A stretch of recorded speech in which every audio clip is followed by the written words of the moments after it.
This is Issue once again, and I'm back with another vlog about love. This time, pag-usapan naman natin ng mga two-timer. Before anything else, wala akong pinatatamaan dito ha. Ito yung kadalasan lang naman nangyayari. Reality kumbaga. Masarap mag two-time, di ba?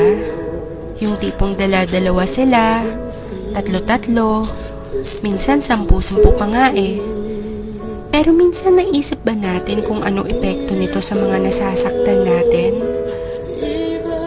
Masarap mag two-time. Pag natapos ka sa isa, lilipat ka naman sa isa. Tapos sa iba naman hanggang sa magsawa ka. Tapos iiwan mo lang. Kasi may nakita kang mas gwapo o mas maganda sa kanya. Minsan pag nag-away kayo ng number 1 mo, damay-damay pati yung second, third, and so forth. Kawawa naman sila, no? Samantalang wala naman silang ginagawa sa'yo kung di ang intindihin ka at mahalin lang. Bakit nga kaya masarap mag two-time? Kasi hindi ka marunong makontento sa kung anong meron ng girlfriend or boyfriend mo? Kasi meron mas better sa present mo? O baka naman kasi selfish ka, ayaw mong i-let go yung present mo if it's for your own sake kahit nasasaktan mo na siya. Kasi Kasi sarili mo lang iniisip mo. Paano kung gawin sa'yo yun? Sa tingin mo makakaya mo? Sa tingin mo okay lang sa'yo? Di ba masakit din? Tsaka, saka mo malalaman na mahal mo pala talaga siya pag may mahal na siyang iba. Pag hindi na ikaw ang mahal niya. Guys, masarap pagmahal at mahalin. Sana lang, marunong tayong makontento sa ibinigay sa atin.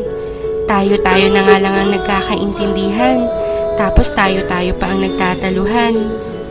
Guys, wake up! Mahalin yung mga girlfriends, boyfriends nyo. Be loyal! Sorry sa mga natatamaan ko. Ginigising ko lang kayo sa matagal niyong pagkakatulog. Baka kasi paggising niyo, wala na yung taong nagmamahal sa inyo ng totoo.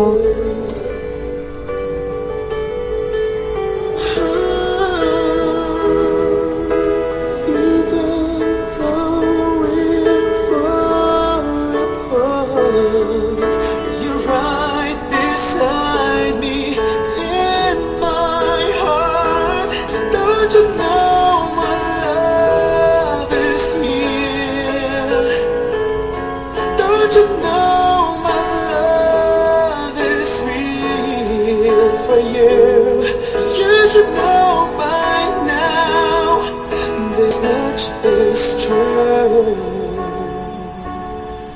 My love is here for you.